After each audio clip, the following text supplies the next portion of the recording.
የሆርሙዝ ሰርጥ ዓለም ላይ መቼስ በዚህ ሰዓት ስለ ሆርሙዝ ሰርጥ የማያውቅ ሰው አለ ብዬ አላስብም። በቀን ወደ 22 ሚሊዮን በርሜል ድፍድፍ ነዳጅ የሚተላለፍበት የነዳጅ መስመር ስለነበረ ልክ ያ ነገር ሲዘጋ በአራቱም አቅጣጫ ዓለም ላይ ምን እንደተፈጠረ ያው በግልጽ የምናውቀው የምንረዳው ነው። ግን እስኪ አንድ ጥያቄ ልጠይቃችሁ።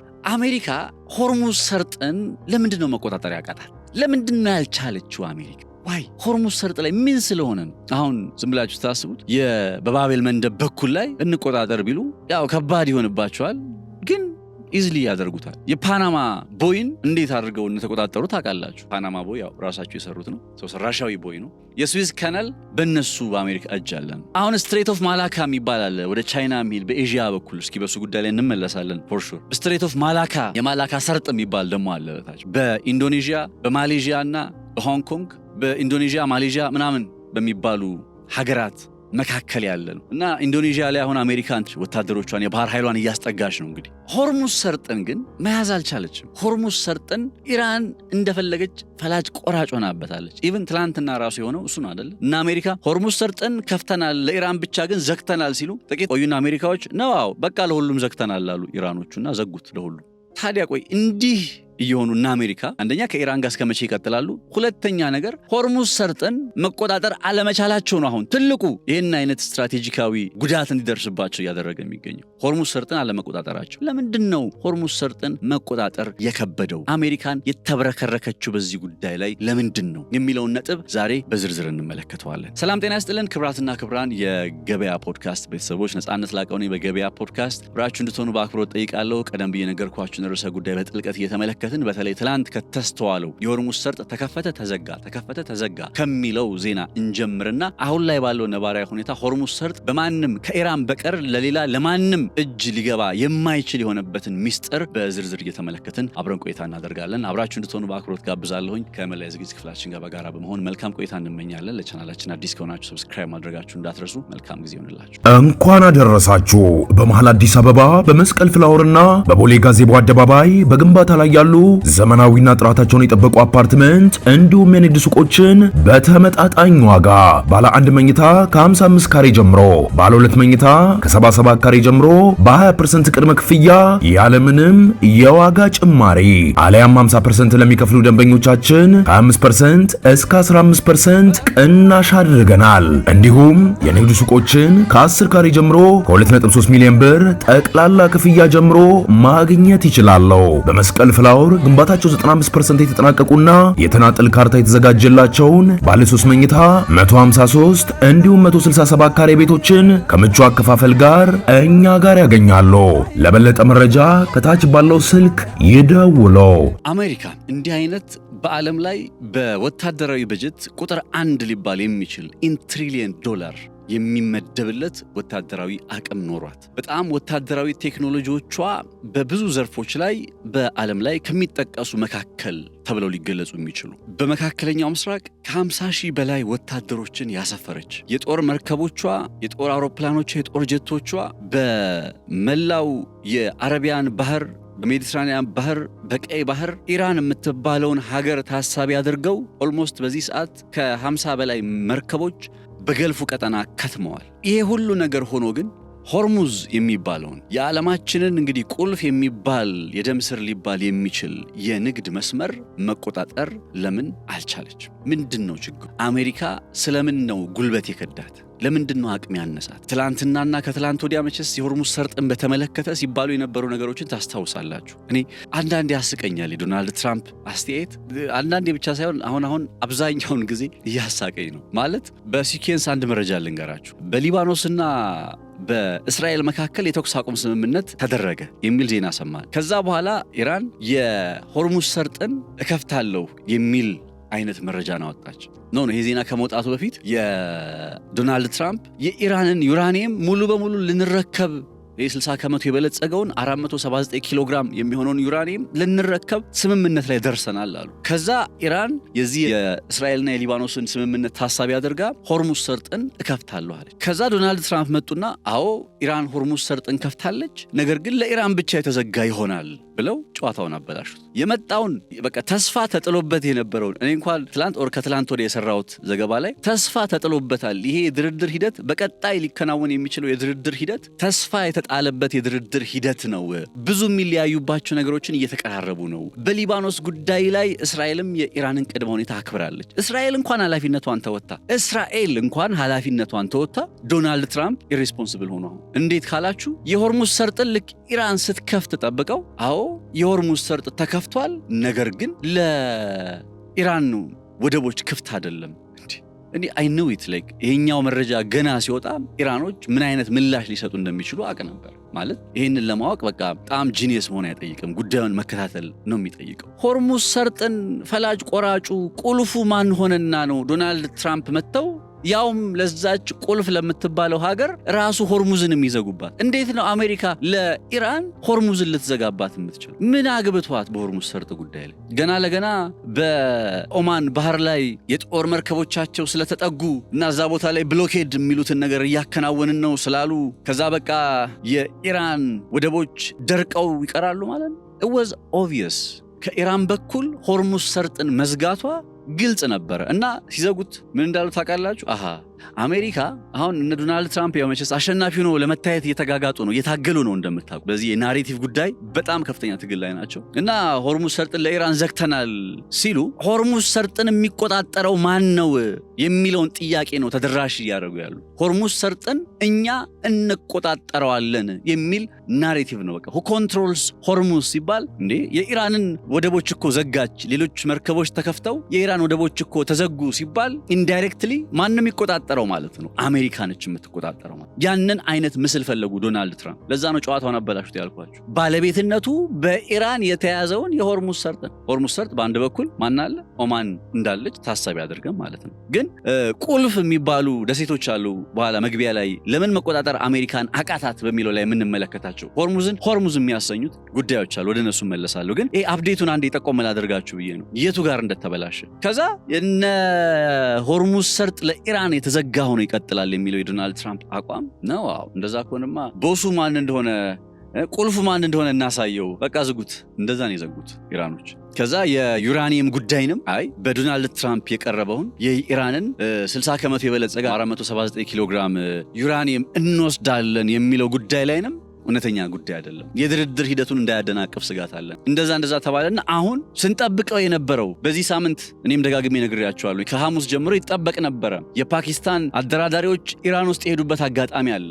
ነገር ግን ዶናልድ ትራምፕ ጥሩ ይዘው መጥተው ማለት ሰምሃው ጥሩ ሊባል በሚችል አይነት መንገድ መጥተው መጨረሻ ላይ የሆርሙዝ ሰርጥ ጉዳይ ላይ ሲደርሱ ሆርሙዝ ላይ ነጥብ ጣሉ። ከዛ ኢራን በተደጋጋሚ ከዚህ በፊት ስለሰራንበት ስትራቴጂካዊ አሸናፊነቷ የታወቀ ስለሆነ ሌቨሬጆች የመደራደሪያ ነጥቦቹ ኳሱ በሷ እጅ ስለሆነ ሆርሙዝ ሰርጥን ድጋሚ ዘጋችሁ ማለት። ይሄ ጉዳይ ስንት ነገር አበላሸ። የዶናልድ ትራምፕ ሆርሙዝ ሰርጥን ለኢራን ዘግተናል ማለት ጉዳይ አንደኛ የዓለም የነዳጅ ጉዳይ ላይ ሌላ ስጋት። አሁን መቼ እንደሚከፈት አይታወቅም። ዛሬም ሊከፍቱት ይችላሉ። እነ ዶናልድ ትራምፕ የኢራንን ወደቦች በቃ ሙሉ በሙሉ ከዛ አካባቢ ጥለው የሚሄዱ ከሆነ በሌላ ቋንቋ ማለት ነው ለኢራን ለማንም ሳይሉ ሙሉ በሙሉ አካባቢውን የሚሸሹ ከሆነ ሊከፈት ይችላል። ፓርሻል ሆኖ ግን ግማሽ ለሆነ ወገን ግማሽ ደግሞ ተዘግቶ አይሆንም። እንግዲህ ያንን አይነት ነባራዊ ሁኔታ ነው የተመለከትነው።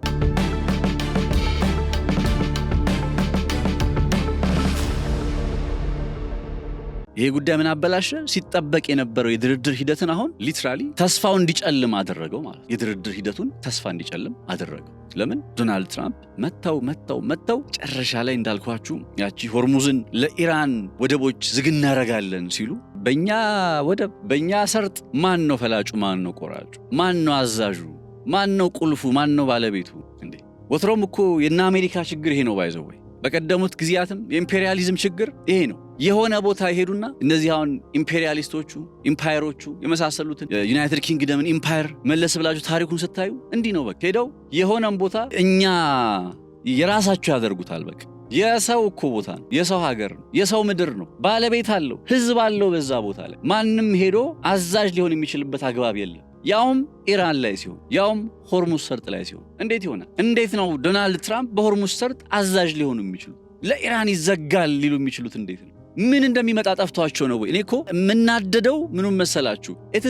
ይታወቃል። አሁን እኔ አሜሪካ እንዲህ ካደረገች እንዲህ ይሆናል ብሎ ለመናገር ሲምፕል። በቃ ልክ ዶናልድ ትራምፕ የትላንትናው ትልታኔን ሰምታችሁት ከሆነ ዶናልድ ትራምፕ የሆርሙዝ ሰርጥን ለኢራን እንዘጋለን እስከሚሉበት ደረጃ ያሉ መረጃዎችን ነበር አጠቃላይ የገባሁት። ከዛ ከስቱዲዮ ከወጣ በኋላ ነው የሆርሙዝ ሰርጥ በይፋ ኢራን መዝጋቷ ዜና ያወጣው፣ ብሬኪንግ ተብሎ ከሰዓት በኋላ ማለት ነው። እና ነገር ግን ኦልሬዲ ጠዋት ስራውን በምሰራበት ሰዓት ላይ የሚሆነው ነገር እንደዛ እንደሆነ በቃ የሚታወቅ ነገር ነው። ጂኒየስ የመሆን ጉዳይ አይጠይቅም። አሁን ከምትከታተሉት የፖለቲካ ስነ ምህዳር አንጻር ለምሳሌ እዛ ቦታ ላይ አሜሪካ የሆርሙዝ ሰርጥን ልክ ለኢራን ስትዘጋ ኢራን ቀድማ ተናግራ የለ ኢራን ምን እንደምታደርግ የኔ ሰላም ሳይሆን የሌላ በቀጠናው የሚገኙ ወደቦች ሰላም አይሆኑም፣ ሰላም ከሆንም በጋራ ከተበላሸንም በጦርነት ከዋዠቅንም በጋራ ነው የሚል አቋም ነው ያላቸው። ስለዚህ እንዲህም ነጥሎ እርምጃ ሲወስድ ዶናልድ ትራምፕ ውጤቱ ይታወቅ ነበር። ካልኩሌትድ ነው፣ በቃ ይታወቃል። ይሄ ነገር እየታወቀ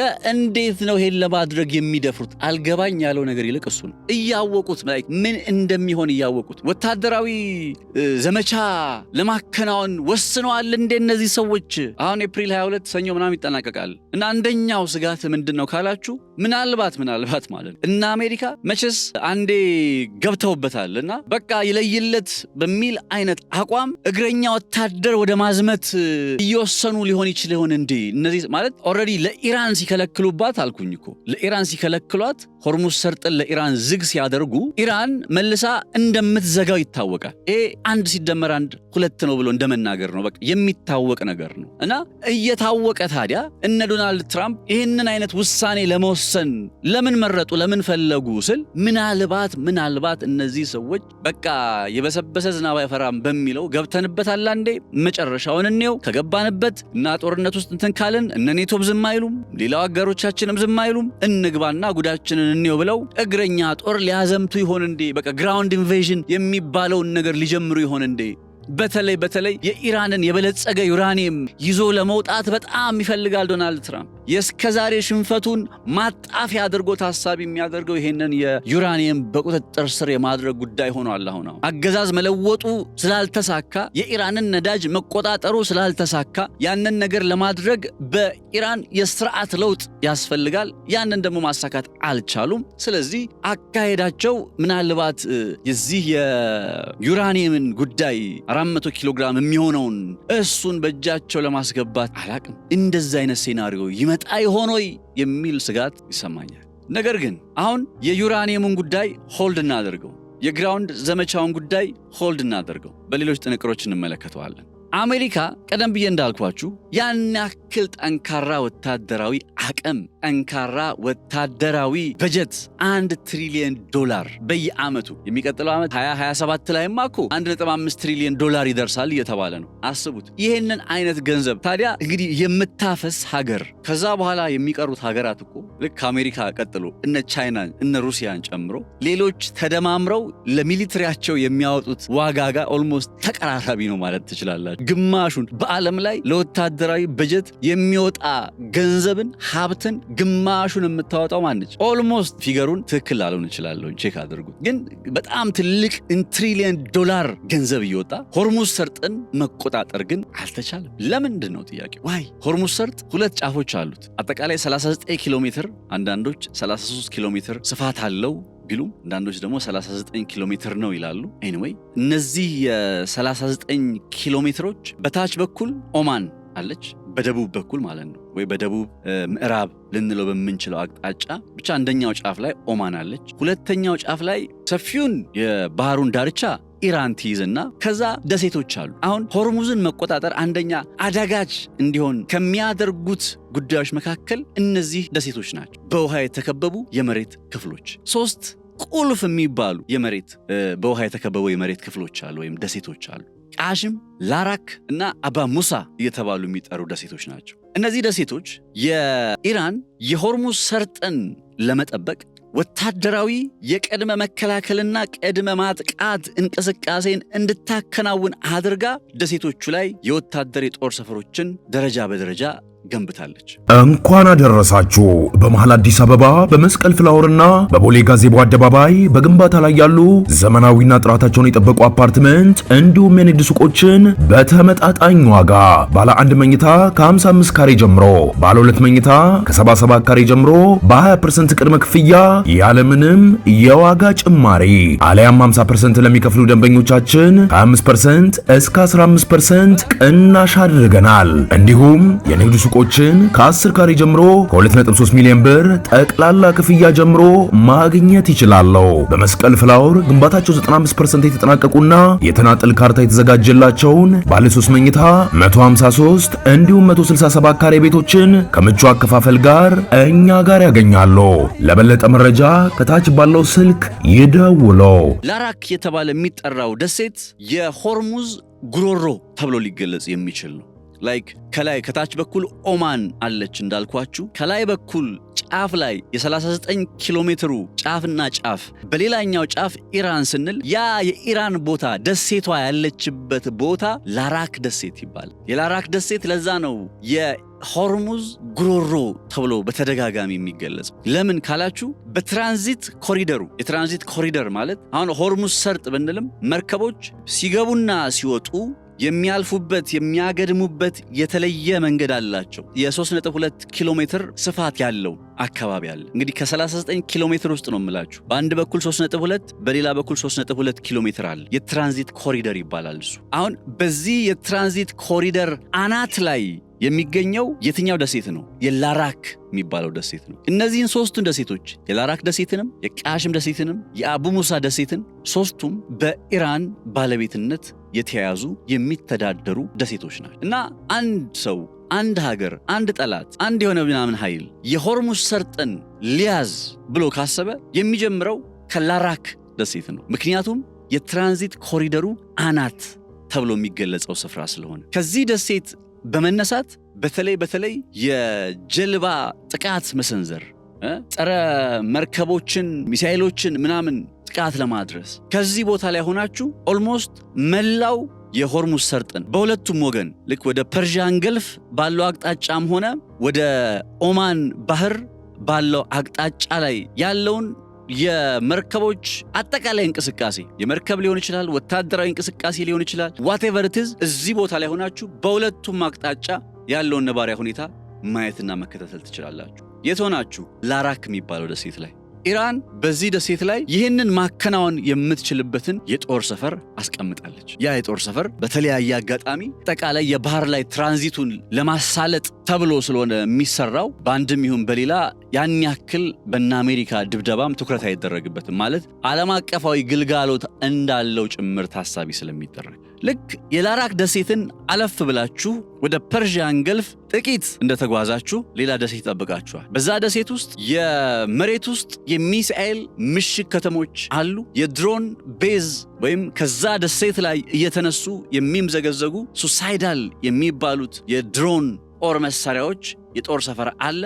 በተመሳሳይ ተንቀሳቃሽ የሆኑ የጸረ ሚሳኤል ቤዝም ጭምር በዛ አካባቢ ላይ ኤር ዲፌንስ ማለት ነው፣ በዛ አካባቢ ላይ ተገንብቶበት ይህ ደሴት የካሽም ደሴት ወይም የቃሽም ደሴት እየተባለ የሚጠራ ሲሆን የላራክ ደሴትን ጥቂት ካለፋችሁ በኋላ ምናልባት የላራክ ደሴት ላይ ለምሳሌ የሆነ ጦርነት ተፈጥሮ መጀመሪያ ያንን አካባቢ መቆጣጠር የሚፈልግ ሰው የላራክ ደሴትን ያዘ ብለን ብናስብ ከባዱ የሆነው የካውንተር ኦፌንሲቭ መልሶ ማጥቃት እርምጃ የሚከናወነው ከቃሽም ደሴት ነው። ይሄ ቃሽም ደሴት የላራክ ደሴትን አልፎ የሚመጣ የትኛውንም ኃይል ባለበት ለማምከን ለማስቀረት እንዲቻል ከፍተኛ የሆነ ኢንቨስትመንት ተደርጎበታል። ይህ የቃሽም ደሴት በባለፈው ጦርነት ጊዜ ተደጋጋሚ የሆኑ ድብደባዎችን ካስተናገዱ ቦታዎች መካከል ለምን ከተባለ በተለይ መሬት ውስጥ የሚሳኤል ምሽግ አሉበት ተብሎ ስለሚታሰብ ያንን ነገር እንዲደርሱ ተደጋጋሚ የሆኑ ድብደባዎችን ለማከናወን ሞክረዋል።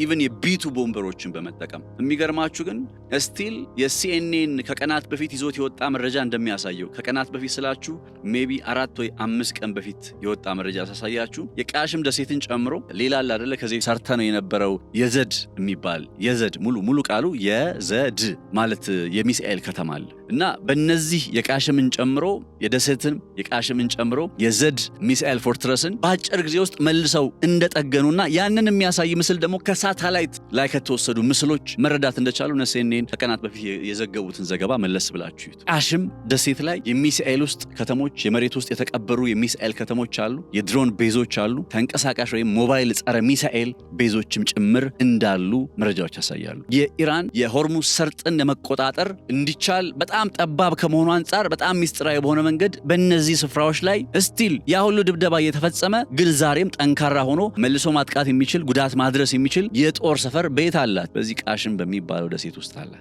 እነዚህን ስራዎች ለማከናወን እነዚህን የመልሶ ማጥቃት እንቅስቃሴዎች የአጠቃላይ ሆርሙዝ ሰርጥን ተቆጣጥሮ ለመቀጠል የመሳሰሉትን ነገሮች ለማድረግ ምን ያስፈልጋል? ኤርሊ ዋርኒንግ ሴንተር ያስፈልጋል አይደለ? ቀድሞ መረጃዎችን እየሰበሰበ የሚሰበስባቸው መረጃዎች ደግሞ ለወታደራዊ ክፍሉ እያቀረበ የመረጃ ፍሰቱን ስለላውን የሚያከናውን የራዳር ስቴሽን ያስፈልጋል። ይሄንን የሳተላይቶቹንና የራዳሮቹን ጉዳይ የሚከናወንበት ስፍራ ደግሞ ልክ ከቃሽም ደሴት አለፍ ብሎ የሚገኘው የአቡ ሙሳ ደሴት ይባላል። አቡ ሙሳ አሁን የሆርሙዝ ሰርጥን አሜሪካ ለመቆጣጠር ለምን አቃታት ከተባለ እነዚህ ሶስቱ ደሴቶች ላይ ኢራን በግራና በቀኝ የዘረጋችው ወታደራዊ ሰንሰለት ተያይዘዋል። በቃ ላይክ እንደ አይላንድ ቼን አድርገዋቸዋል። አይላንድ ቼን ማለት ደሴቶች ሰንሰለት አሁን በዚህ በነ ታይዋን አካባቢ ከላይ ከጃፓን ጀምሮ እስከ ታይዋን ከዛ ከታይዋን ደግሞ አንስቶ እስከ ፊሊፒንስ ያለው አካባቢ አይላንድ ቼንስ ይባላል። የአይላንዶች ሰንሰለት እንደማለት ነው። ተቀጣጥለው በቃ የሆነ አነስተኛ ደሴቶች ተቀጣጥለው ከጃፓን እስከ ፊሊፒንስ ይደርሳሉ። መሃል ላይ ታይዋን አለች። ልክ እንደዛ ሁላ ኢራኖች ምን አድርገዋቸዋል? እነዚህን ከላራክ ጀምሮ እስከ አቡ ሙሳ ድረስ ያሉትን ደሴቶች በነገራችን ላይ እነሱ ብቻ ሳይሆኑ ልክ የአቡ ሙሳን ደሴት እንዳለፋችሁ ዩናይትድ አረብ ኤምሬት የኔ ናቸው ይገቡኛል ለምትላቸው ሌሎች አነስ የሚሉ 3 ደሴቶችም እንዲሁ አሉ። እነዛ ደሴቶችን የምታስተዳድረው ምንም እንኳ ዩኤኢ ይገባኛል ብትልም አስተዳዳሪዋ ግን ኢራን ነች። ሶ ቤዚክሊ ያንን አካባቢ እንግዲህ ከላራክ ደሴት ጀምሮ ከላይ ያለውን ስፍራ አንስቶ በቃሽም አድርጎ አቡ ሙሳ ብለን ከዛ ከታች አሁን ዩኤኢ የኔ ናቸው የምትላቸውን 3ቱን ደሴቶች ጨምረን ስንሄድ የኢራን የባህር ዳርቻ ላይ ከመድረሳችሁ በፊት ለኢራን ኦልሬዲ እንደ ከለላ ሆነው የሚያገለግሉ ኢራን ቅድመ ማጥቃት ቅድመ መከላከል እንድትሰራባቸው እድል የሚሰጧት የአይላንድ ቼንስ ብዬ ልግለጻቸው ነው። የደሴቶች ሰንሰለት እነዛ ደሴቶች ናቸው። እንግዲህ እነዛን ደሴቶች መቆጣጠር ስላልተቻለ ነው ሆርሙዝ ሰርጥን መቆጣጠር የማይቻለው።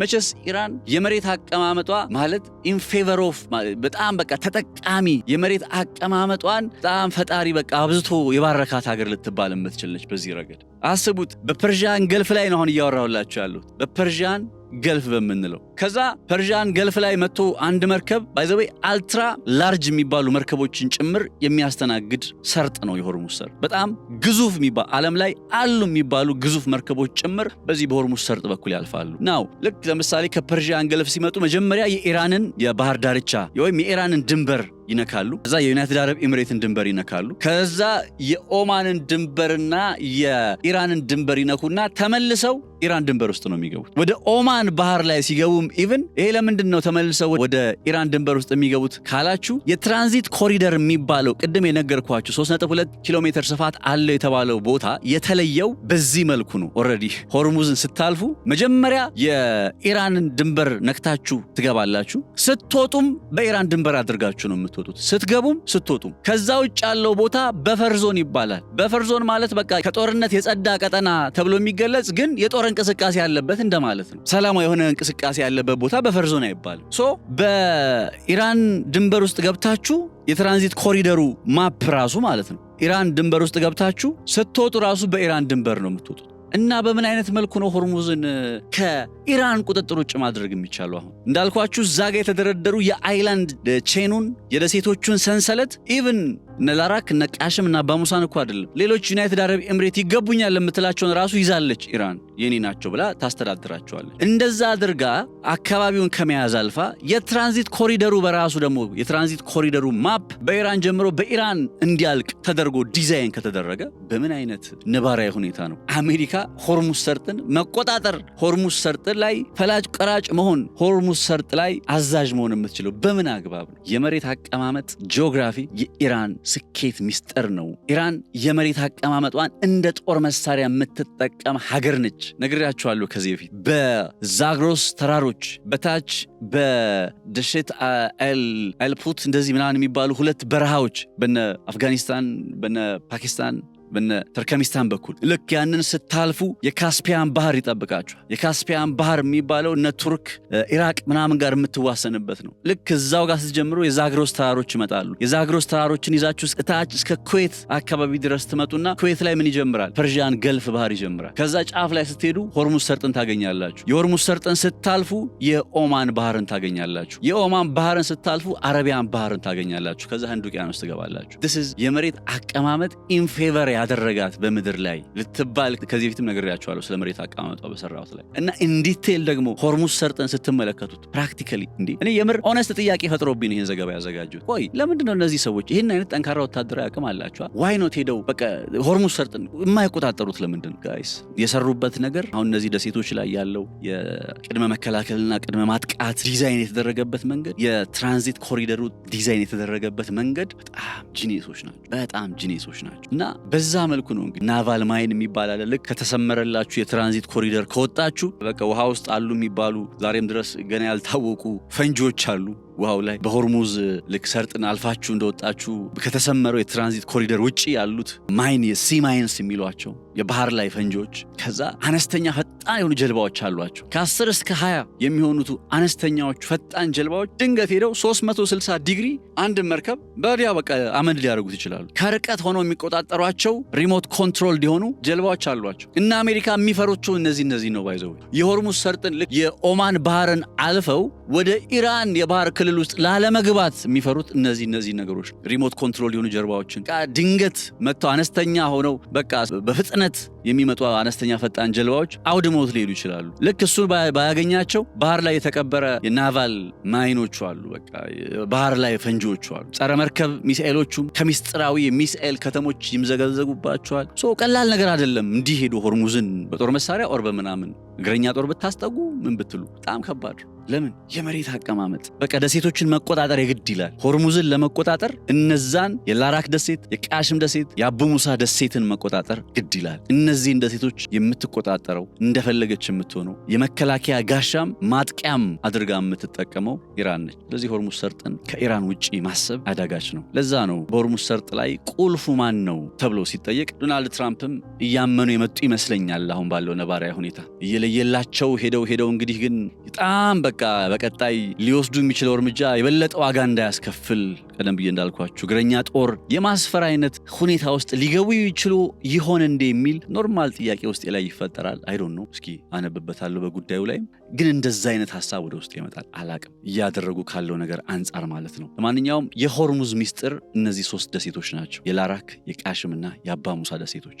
ነጻነት ላቀው ነበርኩኝ በገበያ ፖድካስት። ዛሬ ለተሰንበት መረጃውንም በተወሰነ አጠር አድርገን ዋና ነጥቦች ላይ ትኩረት አድርገን ነው ሐሳቦችን የተለዋወጥ ነው። አብራችሁ ስለነበራችሁ በጣም ከልብ አመሰግናለሁኝ። ከመላ የዝግጅት ክፍላችን ጋር በጋራ በመሆን መልካም ጊዜ መልካም ቆይታ እንመኛለን። እንኳን አደረሳችሁ። በመሃል አዲስ አበባ በመስቀል ፍላወርና በቦሌ ጋዜቦ አደባባይ በግንባታ ላይ ያሉ ዘመናዊና ጥራታቸውን የጠበቁ አፓርትመንት እንዲሁም የንግድ ሱቆችን በተመጣጣኝ ዋጋ ባለ 1 መኝታ ከ55 ካሬ ጀምሮ፣ ባለ 2 መኝታ ከ77 ካሬ ጀምሮ በ20% ቅድመ ክፍያ ያለምንም የዋጋ ጭማሪ አሊያም 50% ለሚከፍሉ ደንበኞቻችን ከ5% እስከ 15% ቅናሽ አድርገናል። እንዲሁም የንግድ ሱቆችን ከ10 ካሬ ጀምሮ ከ2.3 ሚሊዮን ብር ጠቅላላ ክፍያ ጀምሮ ማግኘት ይችላሉ። በመስቀል ፍላወር ግንባታቸው 95% የተጠናቀቁና የተናጠል ካርታ የተዘጋጀላቸውን ባለ 3 መኝታ 153 እንዲሁም 167 ካሬ ቤቶችን ከምቹ አከፋፈል ጋር እኛ ጋር ያገኛሉ። ለበለጠ መረጃ ከታች ባለው ስልክ ይደውሉ።